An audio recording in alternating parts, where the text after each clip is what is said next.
Welcome to Chanakya Educational Hub, where your journey towards knowledge and success begins.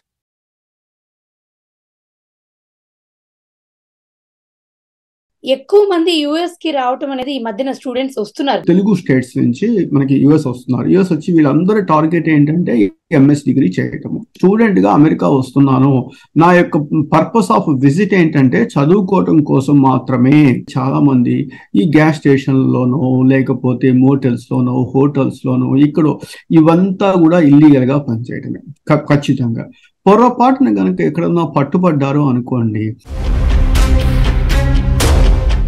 India లాగా కాదు కదా, ఇక్కడ తాగి డ్రైవ్ చేయడం ఏంటి అసలు? ఫస్ట్ ఆఫ్ ఆల్ ఇవన్నీ ఏం జరుగుతుంటే మన ఎవరు పట్టించుకోరు అని చెప్పేసి కొన్ని వందల వేల మంది జరుగుతున్నాయి కదా, మనము చేస్తున్నాం. ప్రతి పేరెంట్ కి వాళ్ళ పిల్లవాడు అమెరికా వెళ్ళిన తర్వాత వాళ్ళు చేసే పనులని వాళ్ళకి తెలుసు. కానీ ఏంటంటే నమస్తే, welcome to Swarna talks in USA. ఎంత చదువుకుంటే అంత బాగుపడతాం అనేది చిన్నప్పుడు మాట అయితే, ఎంత దూరం వెళ్తే అంత గొప్పవాడి అవుతాం అనే మాట అంటున్నారు ఈ రోజుల్లో. అమెరికాలో ఎంఎస్ చేయడం కరెక్టేనా? విద్యార్థులు అమెరికాలో పార్ట్ టైం జాబ్ చేయడం లీగల్ ఆర్ ఇల్లీగల్? అమెరికాలో ఇండియన్ స్టూడెంట్స్ ఎదుర్కొంటున్న సమస్యలు ఏమిటి? అమెరికాలో ఉండాలంటే ఏ రూల్స్ పాటించడం తప్పనిసరి? అమెరికాలో ఇండియన్ స్టూడెంట్స్ తో పాటు పోటీ పడుతున్న విద్యార్థులు ఎవరు? మనలోని అవేర్నెస్ ని కూడా పెంచడానికి కోసం, అలానే సజెషన్స్ ని ఇవ్వడానికి కోసం మన ముందుకు వచ్చారండి data scientist and educationalist Venkat Ikkurthi గారు మనతో ఉన్నారు. So let's welcome him. నమస్తే వెంకట్ గారు. నమస్తే అండి. వెల్కమ్ టు అవర్ షో అండి. థ్యాంక్ యూ అండి, thank you for coming. So Venkat గారు, ఎక్కువ మంది యుఎస్ కి రావటం అనేది ఈ మధ్యన స్టూడెంట్స్ వస్తున్నారు. చాలా మంది ఎక్కడ చూసినా మనం వింటున్నాం, తెలుస్తున్న విషయం. అది వాళ్ళకి ఫ్యూచర్ ఎలా ఉంటుంది ఇక్కడ? అంటే ఇక్కడ 2-3 ఇష్యూస్ మనం టచ్ చేయాలండి. ఒకటి ఏంటంటే ఈ వచ్చేటువంటి పిల్లలు అందరూ కూడా ఎందుకు వస్తున్నారు? ఫస్ట్ క్వశ్చన్ ఒకటి ఏంటంటే వాళ్ళు ఇక్కడ మాస్టర్స్ డిగ్రీ చేయటం కోసం వస్తున్నారు అనుకున్నప్పుడు, ఇప్పుడు 2005, 2007, ఈవెన్ 2010 వరకు వచ్చేటువంటి వాళ్ళ పరిస్థితి వేరుగా ఉంటుంది. అప్పుడు జిఆర్ఈ ఎగ్జామ్ రాసి, టోఫెల్ రాసి, అప్పుడు ఉన్నటువంటి సిచ్యువేషన్ ఈజ్ టోటలీ డిఫరెంట్. ఇప్పుడు గత కొద్ది సంవత్సరాలుగా ఆల్మోస్ట్ లైక్ 200,000 స్టూడెంట్స్ మన ఇండియా నుంచి, పర్టికులర్లీ తెలుగు స్టేట్స్ నుంచి మనకి యుఎస్ వస్తున్నారు. యుఎస్ వచ్చి వీళ్ళందరి టార్గెట్ ఏంటంటే ఎంఎస్ డిగ్రీ చేయటము. ఎంఎస్ డిగ్రీ చేయడం అనేది ఇస్ గుడ్. అమెరికా రావడం అనేటువంటిది వాళ్ళ జీవితంలో వాళ్ళు తీసుకునేటువంటి రైట్ డెసిషన్స్ లో ఫస్ట్ ఉంటుంది డెఫినెట్ గా. కాకపోతే ఇక్కడ ప్రాబ్లం ఏమిటంటే వాళ్ళు వచ్చిన తర్వాత ఇక్కడ ఉన్నటువంటి కాంపిటీషన్ ని వాళ్ళు తట్టుకునేంత స్కిల్స్ వాళ్ళలో ఉన్నాయా లేవా అనేటువంటిది ఒకటి. ఇవాళ ఏం జరుగుతోంది అంటే ప్రతి పేరెంట్ కూడా ఏమనుకుంటున్నారు అంటే మా పిల్లలు అమెరికా పంపించేద్దాము, లేకపోతే అమెరికా పంపించేసి అక్కడ సెటిల్ అయిపోతారు అనే ఉద్దేశంతో వాళ్ళు పంపించేస్తున్నారు. కానీ ఈ అమెరికా లాంటి దేశంలో, అంటే టెక్నాలజీ బేస్డ్ కంట్రీలో కాంపిటేటివ్ స్పిరిట్ అనేటువంటిది చాలా చాలా ఎక్కువగా ఉంటుంది ఫస్ట్ ఆఫ్ ఆల్. సో ఇప్పుడు ఇంతమంది స్టూడెంట్స్ వస్తున్నారు కదా, వచ్చినటువంటి వాళ్ళందరికీ ఉద్యోగాలు దొరుకుతున్నాయా? First question. ఉద్యోగాలు అందరికీ దొరకట్లేదు, 100% దొరకట్లేదు. దొరికినటువంటి వాళ్ళు ఏం చేస్తున్నారు అనేటువంటిది ఒకటి. ఇక్కడ ఈ అమెరికాలో లాంగ్ టర్మ్ గా ఆలోచించినప్పుడు ఏంటంటే ఇల్లీగల్ గా పనిచేయడం అనేటువంటిది చాలా కష్టం. అంటే ఇల్లీగల్ గా పని చేయకూడదు. అంటే ఇల్లీగల్ గా అన్న పదం ఎందుకు వాడుతున్నాను అంటే, అమెరికాకి స్టూడెంట్ అనేటువంటి వాళ్ళు వస్తే వాళ్ళు వారానికి 20 గంటలు మాత్రమే, అది కూడా క్యాంపస్ లో మాత్రమే, ఆన్ క్యాంపస్ లో పనిచేయాలి అంతే.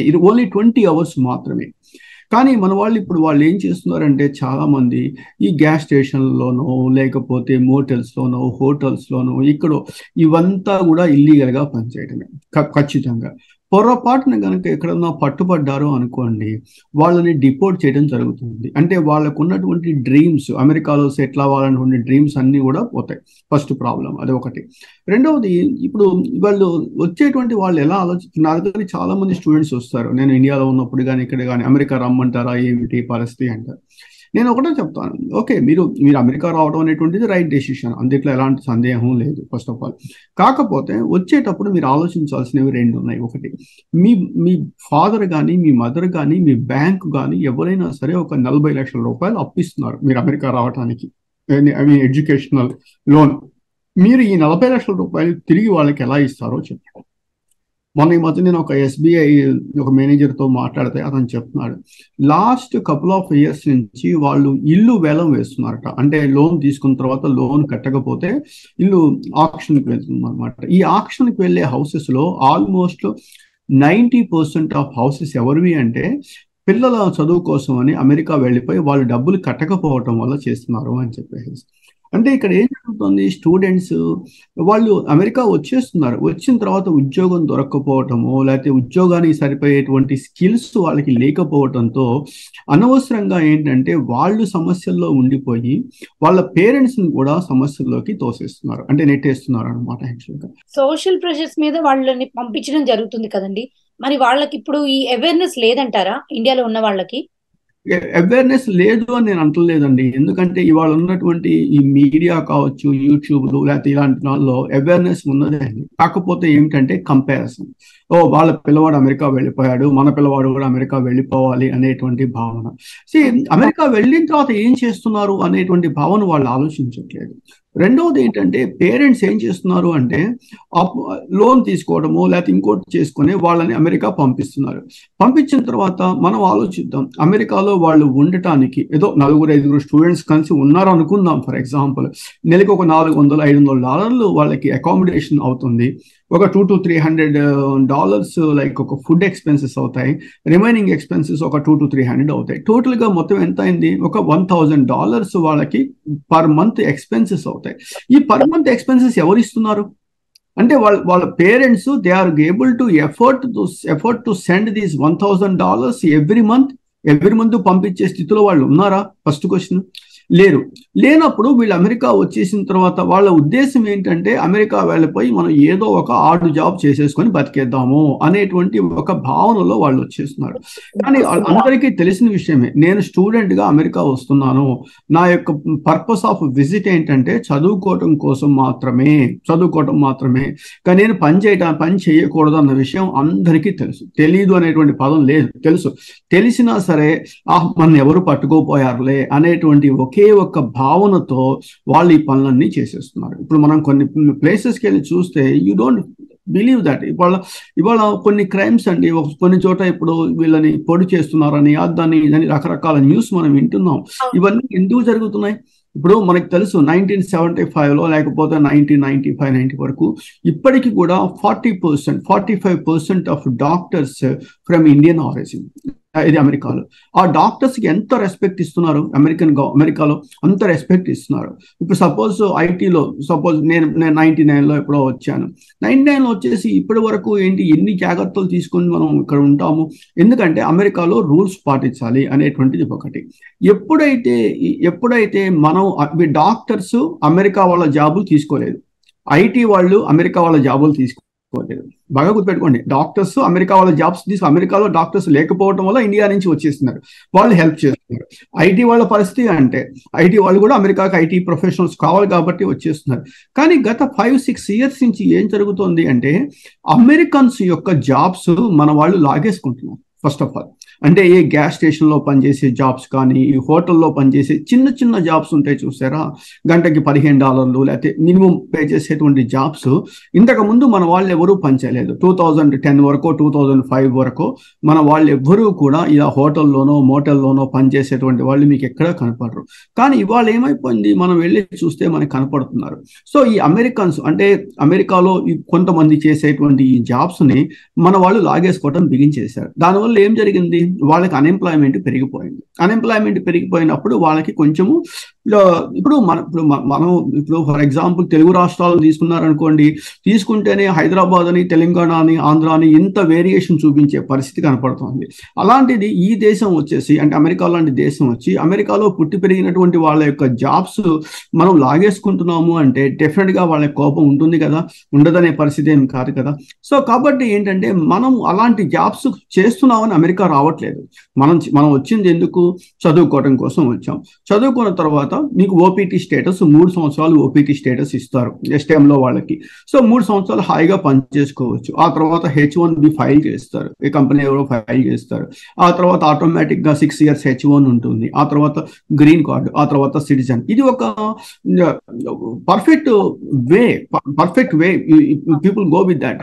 కానీ మనం ఏం చేస్తున్నాం అంటే వచ్చిన రోజు నుంచి I'm very sorry to say that ఏదో ఒక హోటల్లోనో మోటల్లోనో పనిచేస్తూ గంటకి $6 $10 ఎంతో కొంత, I don't know the exact numbers, తీసేసుకొనేసి ఉన్న వాళ్ళ జాబ్స్ మనం ఎందుకు తీసుకోవాలి? మనం అమెరికా వస్తున్నప్పుడు మనం రాసిచ్చినటువంటి పేపర్ మీద ఏం రాసిస్తున్నాం? అమెరికా చదువుకోవడం కోసం వెళ్తున్నాము అని చెప్తున్నాం. కానీ ఇక్కడికి వచ్చి మనం చదువుకుంటున్నామా? చదువుకోవట్లేదు. పోనీ మంచి యూనివర్సిటీకి వెళ్తున్నామా? మంచి యూనివర్సిటీస్కి వెళ్ళటం లేదు. ఆ లిస్ట్ చూసుకునేటట్టయితే ఎక్కడో యూనివర్సిటీ ఏదో ఒక అడ్మిషన్ వస్తుంది, దట్స్ ఫైన్. బట్ వేరేజ్ అయిపోగానే వీళ్ళు కష్టపడుతున్నారా? అసైన్మెంట్స్ సరిగా రాయట్లేదు. లైక్ వీళ్ళంతా వచ్చేసరికి ఏం జరుగుతోంది అంటే 10 మంది స్టూడెంట్స్ కలిసి వెళ్ళిపోయి అక్కడ కాలేజీలకు వెళ్ళిపోయి అక్కడ ఏదో మెస్అప్ అంతా చేసేస్తున్నారు. ఇవన్నీ చేస్తున్నా అంటే అమెరికన్ గవర్నమెంట్కి డబ్బులు కావాలి. ఫర్ ఎగ్జాంపుల్ అమెరికాలో దాదాపుగా ఒక 15,000 యూనివర్సిటీస్ ఉన్నాయి, చిన్న పెద్ద యూనివర్సిటీస్. ప్రతి యూనివర్సిటీలో కొన్ని వందల సీట్లు ఖాళీగానే ఉంటున్నాయి. కాబట్టి ఏంటి, ఇండియా నుంచి చైనా నుంచో కొన్ని 100,000 మంది స్టూడెంట్స్ రావటం వల్ల ప్రతి స్టూడెంట్ వల్ల ఆల్మోస్ట్ ఒక $25,000, $30,000, $40,000 అమెరికా వాళ్ళకి డబ్బులు వస్తున్నప్పుడు వాళ్ళు ఎందుకు కాదనుకుంటారు? కానీ మనం వచ్చేటప్పుడు మనం ఆలోచించుకోవాలి. అమెరికా వెళ్తున్నాము అంటే ఖచ్చితంగా మనం ఐటీ జాబ్ మంచిగా సెటిల్ అవడం కోసం వెళ్తున్నాము అనే భావన వాళ్ళలో రావాలి. అలాంటి భావన వాళ్ళలో వస్తుందా? ఈ వచ్చేటువంటి వాళ్ళు ఇక్కడ వచ్చిన తర్వాత ఏం జరుగుతుంది? 2 సంవత్సరాలు, వారంలో 1 రోజు 2 రోజులో క్లాసెస్ ఉంటాయి. రిమైనింగ్ 5 days వీళ్ళు ఏం చేస్తున్నారు? అమెరికాలో మనకి ఏ యూనివర్సిటీ క్లాస్ తీసుకున్నా కూడా మాక్సిమం 2 days క్లాసెస్ ఉంటాయి. అది కూడా ఈవినింగ్ 5 తర్వాత 6 తర్వాత ఏదో క్లాసెస్ ఉంటాయి. మిగతావన్నీ ఆన్లైన్లో క్లాసెస్ ఉంటాయి. వీళ్ళు మిగతా 5 days వీళ్ళు ఏం చేస్తున్నారు? టెక్నాలజీని ఇంప్రూవ్ చేసుకుంటున్నారా? కొత్త స్కిల్స్ని డెవలప్ చేసుకుంటున్నారా? అవేమీ చేయట్లేదు. అవేమీ చేయకుండా ఇలాంటి పిచ్చి జాబ్ చేసేసుకుంటూ నెలకి ఎంతో కొంత డబ్బు సంపాదించేసుకుంటూ అదే ప్రపంచం అని చెప్పి అనుకుంటున్నారు. ఇప్పుడు మీరు అడిగిన క్వశ్చన్ ప్రకారం ఇంకో 4 years తర్వాత 5 years తర్వాత చూసుకునేటట్లయితే ఈ ఆర్టిఫిషియల్ ఇంటెలిజెన్స్ కావచ్చు, మెషిన్ లెర్నింగ్ కావచ్చు, ఇలాంటివన్నీ రావటం వల్ల ఏమైపోయింది? రోజుకి జాబ్స్ అనేటువంటివి తగ్గిపోతున్నప్పుడు మన దగ్గర ఎక్స్ట్రాడినరీ స్కిల్స్ ఉంటేనే మనం వాళ్ళతో ఈ ప్రజెంట్ ఉన్నటువంటి కాంపిటేటివ్ వరల్డ్లో మనం సక్సెస్ అవుతాం. మీరు ఇంకొక విషయం ఆలోచించండి. ఇవాళ స్టూడెంట్స్ వస్తున్నారు, వాళ్ళ యొక్క డేట్ ఆఫ్ బర్త్ అంటే ఇయర్ ఎప్పుడు పుట్టారు వాళ్ళు? 96, 97, 98, 99, 2000 ఫర్ ఎగ్జాంపుల్. సో మనకి H1 కమ్యూనిటీ అనేది ఎప్పుడు వచ్చింది? లైక్ 94, 95లో H1 కమ్యూనిటీ వచ్చింది. H1 అంటే వీసా స్టార్ట్ అయింది. ఫస్ట్ లో ఒక 2 to 3 years 65,000 వీసాస్ ఇష్యూ చేశారు. ఆ తర్వాత దాన్ని 3 రెట్లు పెంచారు, అంటే 195,000 వీసాస్ ఇష్యూ చేశారు. ఆ వీసాలన్నిట్లో కూడా ఆల్మోస్ట్ మోర్ దాన్ 50% వీసాస్ ఎవరికి వచ్చాయి? ఇండియన్స్కే వచ్చాయి. అంటే 94, 95, 96, 97 ఆ టైంలో ఇండియా నుంచి అమెరికా వచ్చినటువంటి వాళ్ళ పిల్లలు అమెరికాలో పుట్టారు, అమెరికాలో పెరిగారు, అమెరికన్ సిటిజన్స్. వాళ్ళు ప్రస్తుతం ఇండియా నుంచి వచ్చేటువంటి పిల్లల యొక్క వయస్సుతో సమానంగా ఉన్నారు.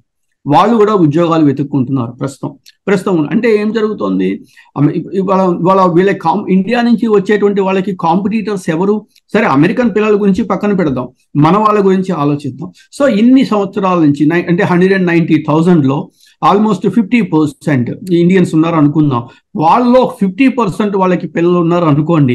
అంటే 20,000 మంది 30,000 మంది పిల్లలు ఇప్పుడు గ్రాడ్యుయేట్ అయిపోయి they are looking for opportunities. So వీళ్ళు వాళ్ళతో పోటీ పడాలి. వాళ్ళతో అంటే ఏంటి? వాళ్ళు అమెరికన్ సిటిజన్స్, అమెరికాలో పుట్టి పెరిగారు, అమెరికాలో చదువుకున్నారు, వీళ్ళతో పోటీ పడాలి. వీళ్ళు పోటీ పడగలరా? The first question is communication wise కావచ్చు, టెక్నాలజీ వైజ్ కావచ్చు, అప్రోచ్. ఇప్పుడు అక్కడ ఎడ్యుకేషన్ మనకు తెలిసిన విషయమే. ఇప్పుడు మన పిల్లల్ని అడిగామనుకోండి, ఈ రెజ్యూమే ఎలా అంటే నాకు ఏదైతే వచ్చో అదే నేను పెడతాను, అంతకు మించి నేను పెట్టాను అని చెప్పేస్తారు. అంతేగాని ఇప్పుడు రెజ్యూమే ఓపెన్ చేశారనుకోండి, కొంతమంది రెజ్యూమేస్ ప్రపంచంలో ఉన్న సాఫ్ట్వేర్లన్నీ రెజ్యూమేలో ఉంటాయి. ప్రపంచంలో ఉన్న సాఫ్ట్వేర్ అన్ని వచ్చు అని చెప్పేసి పెట్టేస్తారు. ఇవాళ మన పిల్లలు అలా పెడతారా? మనం పెట్టే పరిస్థితి ఉందా? అసలు ప్లస్ వాళ్ళు రూల్స్ కి విరుద్ధంగా ఎక్కడైనా వెళ్తారా చెప్పండి? రూల్స్ కి విరుద్ధంగా బియాండ్ రూల్ ఉంటుందా? లేదు. సో కాబట్టి ఏమైపోతుంది, వీళ్ళందరితో వాళ్ళు పోటీ పడగలరా అంటే, నేను అమెరికన్ కిడ్స్ గురించి మాట్లాడట్లేదు, మన వాళ్ళ పిల్లల గురించే మాట్లాడుతున్నాం మనం. ఇక్కడికి వచ్చి ఇక్కడ పుట్టి పెరిగిన పిల్లల గురించి మాట్లాడుతున్నారు మీరు. మాట్లాడుతున్నాం మనం. సో ఇంకా మన అమెరికన్స్ తీసుకుందాం అనుకోండి, వాళ్ళు కూడా లైక్ ఎక్స్ట్రాడినరీ పీపుల్ ఉన్నారు, అక్కడ కూడా ఉంటారు. వాళ్ళతో పోటీ పడగలరా? పోటీ పడాలి అంటే ఎస్ తప్పదు, ఆప్షన్ లేదు, ఉన్న జాబ్స్ కొన్నే ఉన్నాయి, వీళ్ళందరూ ఉన్నాయి. ప్లస్ ఇండియా నుంచి వచ్చేటువంటి వాళ్ళకి వీసా కాన్స్ట్రైంట్స్ ఉన్నాయి. వీసా కాన్స్ట్రైంట్స్ అంటే వాళ్ళకి H1 ఫైల్ చేయటమో ఇంకోటో చేయాలి. ఈ పిల్లలకి ఏమీ చేయక్కలేదు. అమెరికన్ గవర్నమెంట్ కూడా ఏం చేస్తుంది, అమెరికన్ సిటిజన్స్ ని ముందు హైర్ చేయండి అని చెప్పేసి ప్రియారిటీ ఇస్తుంది, అంతే కదా. ఏ దేశంలో వాళ్ళకి ఆ దేశం వాళ్ళకి ఇచ్చేటప్పుడు అది మనం తప్పు పట్టలేని పరిస్థితి అయిపోతుంది. సో ఇలాంటి సిచ్యువేషన్ లో ఒకప్పుడు 99, 98 లేకపోతే మనం వచ్చిన టైం చూసుకుందాం అనుకోండి, అప్పుడు ఇంత ఇంత గ్లోబలైజేషన్ లేదు, ఇన్ని జాబ్స్ లేవు. అది కూడా ఏంటి, ఐ కేమ్ విత్ H1. నేను స్టూడెంట్ గా అమెరికా రాలేదు, నేను డైరెక్ట్ గా H1 మీద వచ్చాను. అంటే అమెరికాలో పనిచేయడం కోసమే వచ్చాను నేను ఫస్ట్ ఆఫ్ ఆల్. సో ఆ సిచ్యువేషన్ ఉంది. అప్పట్లో ఇన్ని ఐటీ కంపెనీలు లేవు, ఇంత టెక్నాలజీ లేదు, ఇంత గ్లోబలైజేషన్ లేదు. కాబట్టి అవకాశాలు ఇండియాలో తక్కువ ఉన్నాయి కాబట్టి మనం అమెరికా వచ్చేసేసి ఇక్కడ ఏదో సెటిల్ అయిపోయాము, ఏదో చేసేసాము. బట్ వేరే ఇవాళ పరిస్థితి చూసుకునేటట్లయితే, ఇవాళ ఉన్నటువంటి జాబ్స్ తీసుకునేటట్టయితే ప్రతి జాబ్ అవుట్ సోర్స్ అయిపోతుంది. అవుట్ సోర్స్ అంటే అది ఫిలిప్పీన్స్ కావచ్చు, ఇండియా కావచ్చు, ఇంకో కంట్రీ కావచ్చు. అలాంటప్పుడు ఈ గ్లోబలైజేషన్ లో ఒక అమెరికానే రావాలి అనేటువంటి భావన ఎందుకు వస్తుంది అంటే, ఇండియాలో జాబ్ చేసి, ఇండియాలో చాలా పెద్ద కంపెనీలు లైక్ జాబులు చేసి ఒక 4-3 సంవత్సరాలు జాబ్ చేసిన తర్వాత, ఆ ఎక్స్పీరియన్స్ గెయిన్ చేసిన తర్వాత, ఫర్ ఎగ్జాంపుల్ ఒక ప్రొఫెషనల్ అట్మాస్ఫియర్ డెవలప్ అయిన తర్వాత దెన్ వాళ్ళు ఇప్పుడు అమెరికా వచ్చారనుకోండి, అప్పుడు ఒక అడ్వాంటేజ్ ఉంది. అడ్వాంటేజ్ ఏంటంటే, ఈ 4-3 సంవత్సరాల్లో కనీసం వాళ్ళు అట్లీస్ట్ ఒక 10-15 లక్షల రూపాయలు దాచిపెట్టుకొని ఆ డబ్బు అమెరికా వస్తే వాళ్ళు పేరెంట్స్ మీద డిపెండ్ అవ్వాల్సిన అవసరం లేకుండా ఉంటుంది. ఫస్ట్ ఒకటి. రెండవది, ఆల్రెడీ 3-4 సంవత్సరాలు ఇండస్ట్రీలో పనిచేశారు కాబట్టి ఇండస్ట్రీ యొక్క వాల్యూస్, ఇండస్ట్రీ యొక్క ఎథిక్స్, ఇండస్ట్రీలో మనం ఎట్లా బిల్డ్ చేయాలి అనేటువంటిది వాళ్ళకి తెలుస్తుంది. ఇవన్నీ కూడా అమెరికా కావాలి. అమెరికా అనేటువంటిది ఏమవుతుంది, ల్యాండ్ ఆఫ్ ఆపర్చునిటీస్. మీ దగ్గర స్కిల్ ఉన్నది అంటే ప్రపంచంలో మిమ్మల్ని ఎవ్వరూ ఆపలేరు. మీ దగ్గర స్కిల్ లేకపోతే ప్రపంచంలో మిమ్మల్ని ఎవరూ రక్షించలేరు. ఇది ఒక అమెరికానే కాదు, ప్రపంచంలో ఏ దేశానికి వెళ్ళినా కూడా మనం ఇదే చెప్తాం మనం. సో ఇవాళ స్టూడెంట్స్ యొక్క యాటిట్యూడ్ ఎట్లా ఉన్నది అంటే, ఏదో విధంగా అమెరికా వెళ్ళిపోదాము అనేటువంటి భావన ఉంటుంది. ఈ భావన కొంచెం పోవాలి అంటే, ఇవాళ మనం చూస్తున్నాం కదండి, అక్కడెక్కడో ఒక పిల్లవాడిని కత్తిపెట్టి పొడి చేశారని, ఇక్కడ ఏదో యాక్సిడెంట్ అయిపోయిందని, ఇట్లా రకరకాల న్యూస్ మనం రోజు వింటున్నాం. మనం 99, 98, 2005 వరకు ఇలాంటి న్యూస్ విన్నామా మనం? అసలు ఇవాళ మనం ఆల్మోస్ట్ వీక్లీ వన్స్ ఇలాంటి న్యూస్ వింటున్నప్పుడు ఏం జరుగుతోంది అనేటువంటి ఆలోచిస్తే, ఇక్కడ దాకా ఎందుకండి, ఈ మధ్య యాక్సిడెంట్స్ ఎక్కువైపోయాయి. డ్రింక్ అండ్ డ్రైవ్ యాక్సిడెంట్స్ ఎక్కువ అవుతున్నాయి. డ్రింక్ అండ్ డ్రైవ్ కేసు పట్టుకుంటున్నారు. ఎందుకు జరుగుతోంది? అమెరికా లాంటి దేశంలో రూల్స్ పాటించాలి. తాగి డ్రైవ్ చేయడం ఏంటండి, ఎంత ఘోరమైన పని. అమెరికాలో 2 తప్పులు చేస్తే వెంటనే ఇండియా వెళ్ళిపోవాలి. ఒకటి, స్కూల్ బస్ ఆగి ఉన్నప్పుడు మనం క్రాస్ చేసి వెళ్ళిపోయామంటే దట్స్ ద బిగ్గెస్ట్ క్రైమ్. రెండవది, తాగి డ్రైవ్ చేస్తూ పట్టుబడితే ఇవన్నీ తెలియదు వాళ్ళకి. ఇండియా లాగా కాదు కదా ఇక్కడ.